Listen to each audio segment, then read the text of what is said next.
We're here. Hi, everyone. Welcome to Storytime with Miss Ida. And of course, we got Tina here. And we have our special guest came back again, and we are so happy. We got Ayla Pope. She's 8 years old. She's been reading us stories, and we just cannot get enough of her. Um, the world is just so pleased to have her reading us these stories. So let's say hello to Ayla. Hey, Ayla. Hi. So tell us what story you're reading today. Today I'll be reading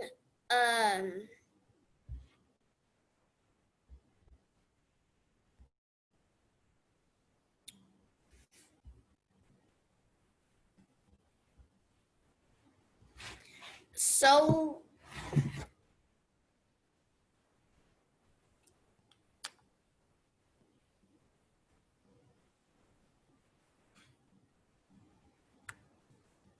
We so excited. We always enjoy you, Ayla. thank you. Sojourner Truth. Search, Sojourner Truth. searching the truth.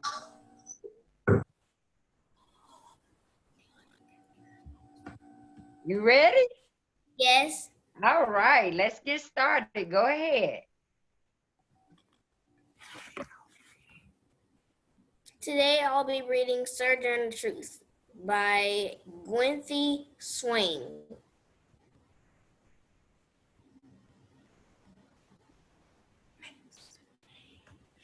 Isabella was born about 1797. People called her Belle for short, but there was nothing short about her. She grew tall and straight like her father. He was called Bumfrey, the Dutch word for tree. Bella's mother was called Mau Mau, Dutch for mama, and Bet, short for Elizabeth. Belle had many brothers and sisters, but only brother Peter lived with her, and Bumfrey and Mau Mau. Do you have a lot of sisters and brothers, Ayla? No, I only I have. do. I have a lot of sisters and brothers. I got 22. How about you, Tina? How many sisters and brothers you got? I have only 4. Bella's family didn't own the house they lived in. They didn't even own the hard cellar floor they ate and slept on. Instead, Charles Hindenburg owned Belle and her family. He owned them just as he owned the big stone house in Hurley, New York. He owned he owned them just as he owned a flock of sheep. He owned them just as he owned a long tail coat and a wide brimmed hat. Belle and her family were his slaves. They were Dutch-speaking slaves. They lived in what was the Dutch part of New York State.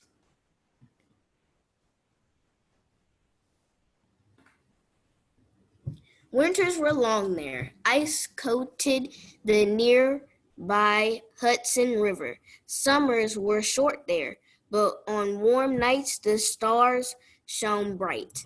Belle and Peter saw them shine when they sat outside on their parents' laps. Mau Mau and Bumfrey were tired after working for Master Hindenburg, but Bale and Peter were tired too. Even young slaves worked, but they weren't too tired for stories. Bumfrey told stories of all his lost babies. Those older children belonged to other masters from Hurley. They had been sold years before. Bale knew them only from the stories told at night.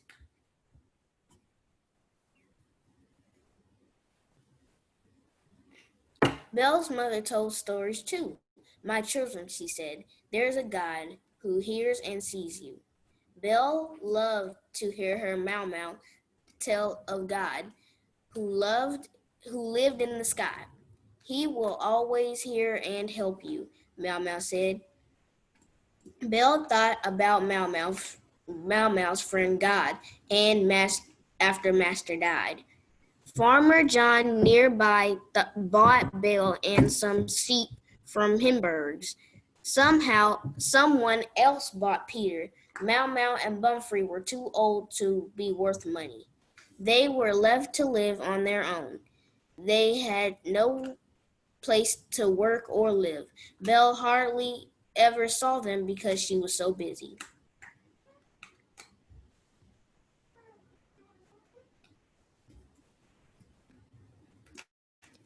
She was only 9.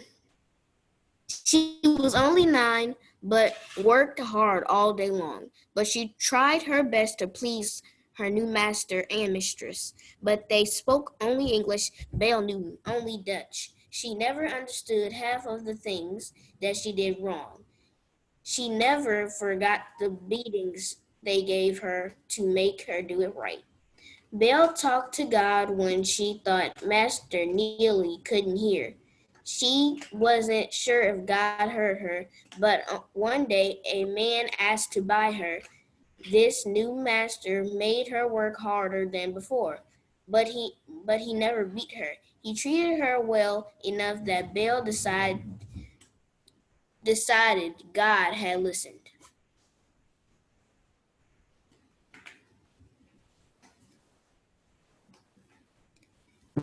When Belle was 13, she was sold to another master. Master John Dummett was Dowmont. Master Dowmont was proud of his young slave. She did the work of a grown man. Soon she grew as big as a standing nearly 6 feet tall. Belle was still a teenager when her first child, Diana, was born. Master Dowmont was pleased. The baby was the property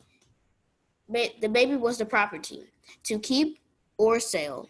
Babies Peter and Elizabeth soon followed, making Master even happier. Then Belle heard the news about freedom. It was coming for slaves in New York State.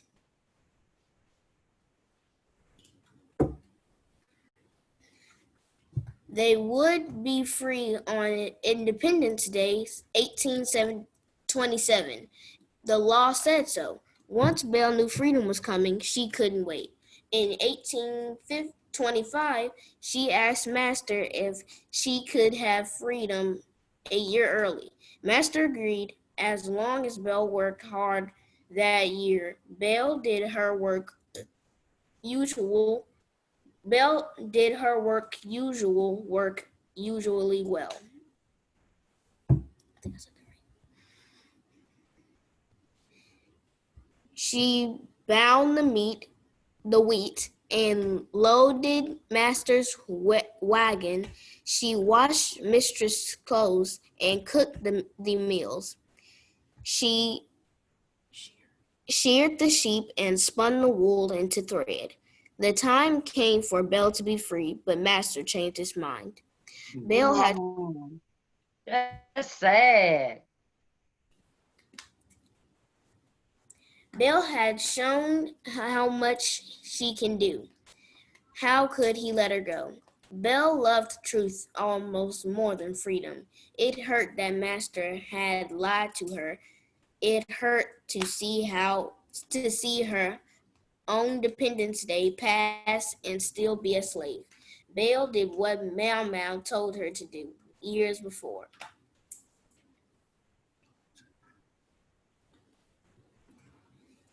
She talked to God who lived in the sky. With God's help, Belle made up her mind. She wouldn't wait for Master to free her. She wouldn't wait for the New York State to free her. Belle rose early on one crisp morning when the leaves were turning color. She didn't wake her older children. She hoped to come back for them soon. She carried her new baby in one arm, in the other she carried a sack of clothes and food. Before Master awoke, Belle slipped away. She found freedom. Yay, I'm Yay, glad. yay. Belle didn't know it, but she was on a long journey. For a time, she lived in New York City and worked as a maid. But Belle didn't want to be a maid forever. She dreamed of showing others how to talk to God. She dreamed of being a preacher.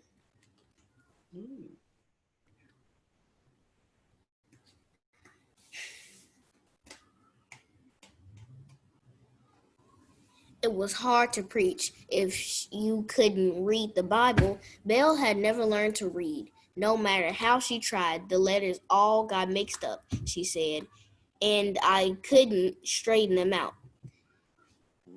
She asked grown-ups to read her the Bible. They read the words and told Belle what they meant. Belle wanted to make up her own mind. She asked children to read the Bible to her. Children never told her what to think.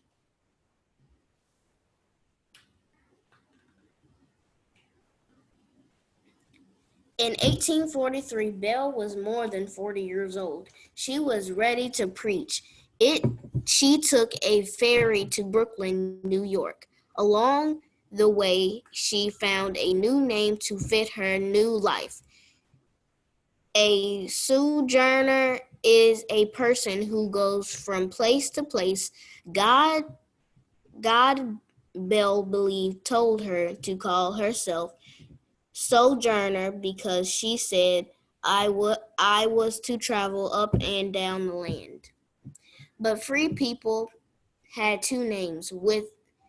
While she was preaching in Long Island, she chose the last name Truth because she said I was to declare truth to people.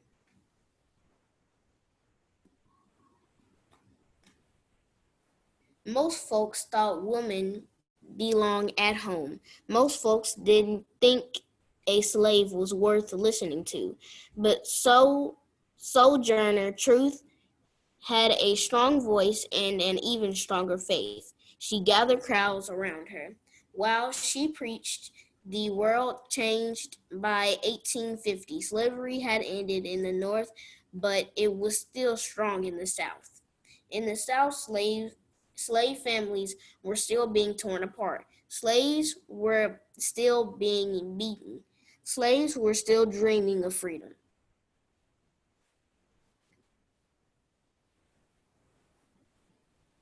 Some people in North tried to help. They spoke out about the horrors of slavery. They demanded that slavery end. Most speakers were white people, but not Sojourner Truth. She talked about how it felt to be a slave. Sojourner brought the truth about slavery to crowds across the land. She talked about the sting of the master's whip on her back, but she didn't cry at the memory. She stood tall and proud. She wore a plain dark dress and wrapped her head in clean white turban.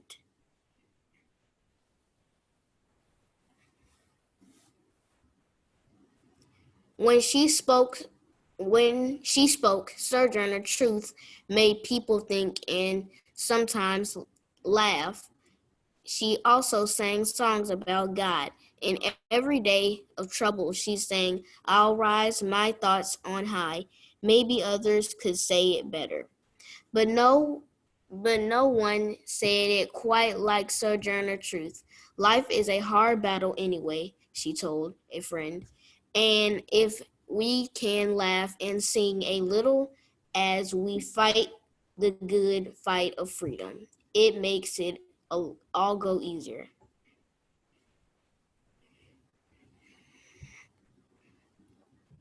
Sojourner Truth traveled thousands of miles speaking against slavery, but slavery wasn't the only wrong she saw.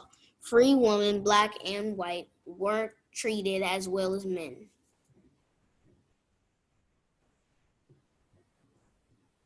Free women could not could not vote. In many states, they could not own property. They were paid less than men were for the same work. Soon, Sojourner was speaking out for women's rights. Many men said women were weak, and shouldn't be paid as much as men. But Sojourner Truth raised her arms and showed off her strong muscles. I have plowed and ripped and husked a chop and mowed, she said, and can any man do more than that? No matter where she was, Sojourner fought for people's rights. In Washington, D.C., horse cars would not stop for black passengers. That didn't stop Sojourner Truth. She ran after the cars and yelled until they had to stop. And she and others forced the horse carriers cars to stop for all passengers.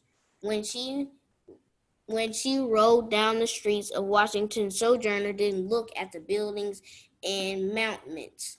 She looked at the people in the horse cars. That the inside of the cars, she said happily, looked like pepper and salt.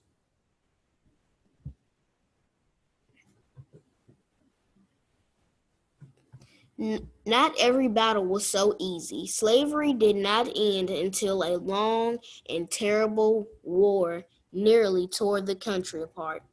Women could not vote until 1920, long after Sojourner Truth had died, when women are still sometimes paid less than men for the same work. But setbacks and sorrows never stopped Sojourner Truth.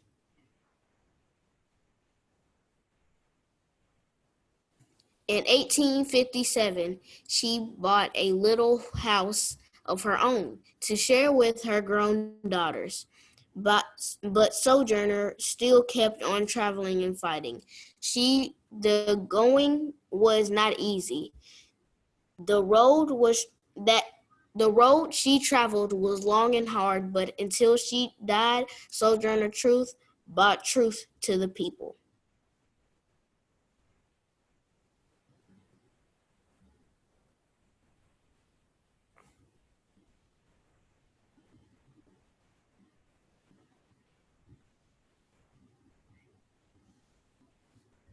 Wow, that was a great book. What you think, Tina? Wasn't that great to hear about our history? It was great. And I like that she changed her name, Sojourner Truth. Yeah, yeah. So we learned that with God, we can do anything. Yeah. Yeah, I really liked it, the book. Hey, Ayla, do you ever talk to God? Sometimes. So what be the outcome, good or bad? Good most of the time. I really enjoyed that story. That was something that we didn't know about. We love that. Me too. It was great seeing you again and being able to share a book again. And now I have to get my handshake off, everybody. Ah, that feels good. Goodbye, Ayla. I enjoyed you. We're just wonderful together. Bye. Thank you Bye. again, Ayla. And we love you so much. I know the world enjoy hearing you read. And we enjoyed that story today. And we just want you to come back and just read us another story again. Because we enjoy you a lot. Would you do that for us again? Yes. Oh, wow. Yay! Yay. All right, everybody in Facebook land. Just say, everybody clap for Ayla. Yeah, thank you, Ayla. You girls. Thank you, Ayla. And we'll see you again, okay? Bye. Bye.